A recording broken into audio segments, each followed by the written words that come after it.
So hello friends, welcome back to my YouTube channel victory web. मेरा नाम है ऋषि और मैं लेके आ चुका हूँ एक और नई वीडियो। सो गाइस, आज हम लोग पढ़ने वाले हैं क्लास 6 एनसीईआरटी का English pact with the sunset chapter 1 a tale of two birds. इस चैप्टर में हम पढ़ेंगे कि आखिर अच्छाई और बुराई में क्या अंतर है। तो चलिए वीडियो को शुरू करते हैं। There once lived a bird and her two newborn babies in a forest.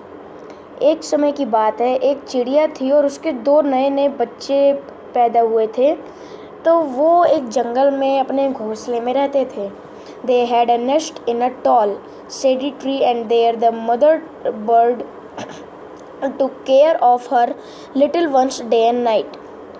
उनका जो घोंसला था वो एक बहुत ही बड़े और बहुत ही बड़े शेडी ट्री, जिस पे बहुत ढेर सारे पत्ते हैं, उस पे उनका घोंसला था। उसकी जो मम्मी थी, वो मॉम थी, उसकी रात दिन हमेशा उनका ख्याल रखती थी। One day there was a big storm, there was thunder, lightning and rain and the wind blew down many trees. एक बार क्या हुआ, there was a big storm, एक बड़ा तूफान आया। वो बहुत ही भयानक था। उसमें बहुत बिजली कड़की, बारिश हुई और बहुत तेज हवा चल रही थी और इतनी तेज हवा चल रही थी कि बहुत ढेर सारे पेड़ गिर रहे थे। The tall tree in which the bird lives also came down. और जो बड़ा सा पेड़ था जिसमें वो बच्चे रहते थे, वो भी ऑल्सो केम डाउन, वो भी नीचे गिर चुका था। A big heavy branch hit the nest and kill the bird. एक बहुत ही बड़ी और भारी जो ब्रांच होती है पेड़ की, वो गिरी और उसकी माँ, जो मॉम बर्ड थी, उसकी मौत हो गई उसी के ऊपर, क्योंकि गिरी। Fortunately for the baby birds, लेकिन उन बेबी बर्ड्स को कुछ भी नहीं हुआ। One of them came down from near a cave where a gang of robbers live. The other landed outside Rishi's ashram a little distance away. मतलब कि और जो थी तो यहाँ the strong wind blew them away to the other side of the forest. तो हुआ क्या कि और बहुत तेज़ हवा वापस चलने लगी।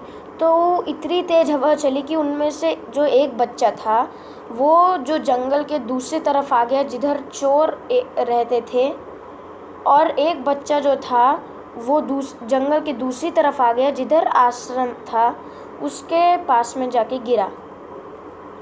Day passed and the baby birds became big birds. दिन बीतते गए और जो छोटे से बेबी बर्ड्स थे वो बड़े हो गए। One day the king of the country came to the forest to hunt.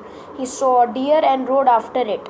एक बार उस देश के राजा जंगल में शिकार करने को आए। He saw a deer and rode after it, उन्होंने एक हिरण को देखा, वो उसके पीछे भागे। It ran deep into the forest followed by the king. वो पीछा करते रहे, लेकिन वो हिरण जंगल के गहरे जंगल में चला गया। तो राजा भी उसी के पीछे चलते गए और वो भी गहरे जंगल में चले गए। Soon the king lost his way and did not know where he was. बहुत देर बाद जब वो जाते रहते तब उन्हें पता चलता है कि वो रास्ता भटक चुके हैं, उन्हें नहीं पता रहता कि अब वो कहाँ हैं। He rode on a forest long time till he came to the other side of the forest. वो भागते रहे और वो जो है जंगल के दूसरी तरफ आ गए। वेरी टायर्ड बाय नाउ, अब वो बहुत थक चुके थे। He got off his horse and sat down under a tree that stood near a cave. अब जो वो राजा थे, वो एक पेड़ के नीचे बैठ गए और अपने घोड़े को पेड़ से बांध दिया। और वो जो पेड़ था वो उस गुफा से पास था। कौन सी गुफा थी? तो वो चोरों की गुफा थी, जैसा कि कहानी के स्टार्टिंग में लिखा है कि एक पक्षी चला गया, तो उसी गुफा के पास वो उन्होंने किया था। Suddenly he heard a voice cry out, Quick, hurry up! There is someone under the tree. Come and take his jewels and his horse. Hurry, or else he will slip away. मतलब तभी उनको अचानक से उनको एक आवाज़ सुनाई देती है कि जल्दी करो, उठो, जल्दी करो, वहाँ पेड़ के नीचे कोई है। उसके पास बहुत सारे ज्वेल्स हैं और एक घोड़ा है। ज्वेल्स क्या होता है? ज्वेल्स मतलब उसके पास बहुत सारे सोने की चीज़, मतलब आभूषण या फिर ज्वेलरी, तो ज्वेल्स हैं। और उसके पास एक घोड़ा है। जल्दी करो वरना वो निकल जाएगा। The king was amazed. He looked up and saw a big brown bird on a tree which he was sitting. फिर वो जो राजा होते हैं इस बात को सुन के आश्चर्य हो जाते हैं। वो ऊपर देखते और देखते कि एक बड़ा और भूरा ब्राउन कलर का एक बर्ड था जो पेड़ के ऊपर बैठा रहता है। He also heard faint noises issuing from the cave.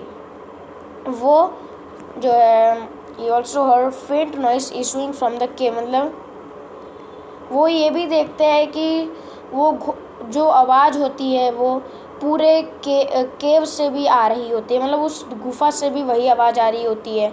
He quickly got onto his horse and rode away as fast as he could. वो तुरंत अपने घोड़े पे चढ़ते हैं और बहुत तेज़ भागते हैं, जितना तेज़ वो भाग सकते हैं। Soon he came to clearing which looked like an ashram.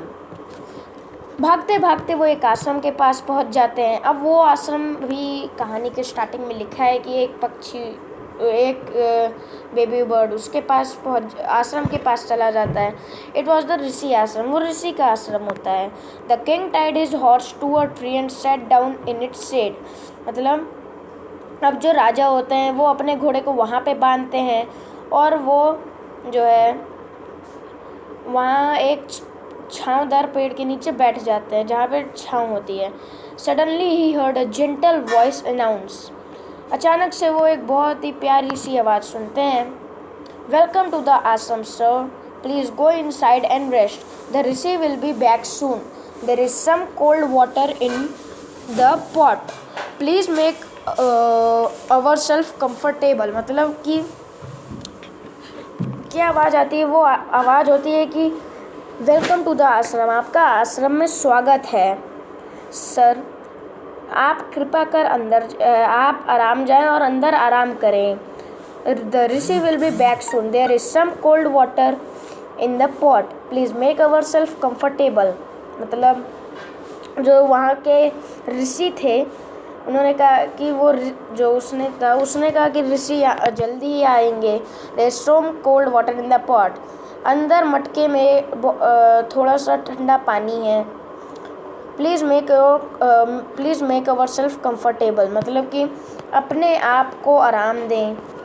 The king looked up and saw big brown bird in the tree, मतलब अब राजा ऊपर देखते हैं तो वो देखते हैं कि एक बड़ा सा ब्राउन कलर का, मतलब भूरा रंग का बर्ड जो होता है वो पेड़ के ऊपर बैठा रहता है। ही वॉज अमेज्ड, वो आश्चर्य हो जाते हैं। This one look like the other bird outside the cave, he said to himself aloud, ये तो उसी पक्षी की तरह दिखता है जो मैंने उस गुफा के बाहर देखा था। वो अपने आप से कहते हैं, You are right, sir, answered the bird. He is my brother, but he made friends with robbers. He now talks as they do. He does not talk to me anymore. Just then the rishi entered the ashram. मतलब You are right. आप सही कह रहे हैं sir. वो जो पक्षी होती है वो बोलती है, वो मेरा भाई है जो चोरों से दोस्ती कर लिया है और वो उन्हीं की तरह बात करता है जैसे चोर बात करते हैं। वो मुझसे और बात नहीं करना चाहता है। और तभी उस आश्रम के जो ऋषि होते हैं वो एंटर्ड करते हैं। Welcome sir, he said to the king, please come inside and make our self at home, you look tired, rest for a while, then you can share my food. मतलब स्वागत है आपका सर, जो वो राजा से कहते हैं, कृपा कर अंदर आएं और इसे अपना घर बनाएं। आप बहुत ही थके हुए लगते हैं। रेस्ट फॉर अ वाइल, आप यहाँ पे आराम कर सकते हैं। Then you can share my food, मतलब फिर हम एक साथ बैठ के खाना खाएंगे, मैं आपको अपना खाना दूंगा। The king told the Rishi the story of the two birds and how each had behave so differently, thought they look so alike. मतलब फिर वो राजा जो होता है वो ऋषि को इन दोनों पक्षियों की कहानी सुनाते हैं और ये बताते हैं कि वो ये दोनों एक जैसे तो दिखते हैं, लेकिन इन दोनों में कितना अंतर है। The forest is full of surprises he said, ये जो जंगल है ये बहुत ही आश्चर्य चीज़ों से भरा हुआ है। The Holi man smiled and said, after all one is known by the company one keeps. That bird had always heard the talk of robbers. He imitated what he always heard. He welcomed people to ashram. Now come inside and rest. I will tell you more about this place and these birds. मतलब the holy man smiled and said, मतलब अब वो जो ऋषि होते हैं वो मुस्कुराते हैं और कहते हैं कि अब आप समझ सकते हैं कि एक ही बर्ड के अगर दो बच्चे हों वो दोनों में अलग अलग भेदभाव हो जाते हैं। That bird had always heard the talk of robbers, मतलब अब जो वो बर्ड थी वो हमेशा चोरों की बात सुनती थी, क्योंकि चोर प्लान बनाते थे कि हमें कैसे लूटना है कैसे नहीं लूटना है, तो वो हमेशा उनकी बात सुनती थी और वो भी सीख गई कि उसे अब कैसे लोगों के सामान चोरी करना है। This one is repeated when he always heard, और वो इसी बात को दोहरा देती थी, इससे वो चोरी कर लेती थी। और ये जो बर्ड है वो मेरी बात सुनती थी, तो मैं जो लोग आते थे उनका स्वागत करता था, तो ये वही बात सुन के अब वही बात कहने लगी और स्वागत करने लगी है। ओके, तो अब है now come inside and rest. अच्छा चलिए अब अंदर आइए और आराम कीजिए। I will tell you more about this place and this birds, मतलब कि मैं आपको इस जगह और यहाँ पे रहने वाले पक्षियों के बारे में और बताऊँगा। तो इस चैप्टर में हमने समझा कि हम अगर एक व्यक्ति के बेटे हैं और दो हैं तो हम दोनों में भी अलग अलग भेदभाव हो सकते हैं। ऐसा नहीं है कि हम दोनों एक जैसे होंगे, हम दोनों में भी भेदभाव होंगे। ऐसा नहीं है कि हम हमेशा एक ही जैसे हों, भेदभाव हो जाते हैं। तो आज का चैप्टर यहीं पे ख़त्म होता है और हमारी वीडियो भी यहीं पे ख़त्म होती है। तो bye bye, tata and see you guys. और हाँ, वीडियो को लाइक करना मत भूलिएगा। चैनल पे नए तो सब्सक्राइब भी कर दें ताकि आपको हमारी हर वीडियो मिलती रहे सबसे पहले।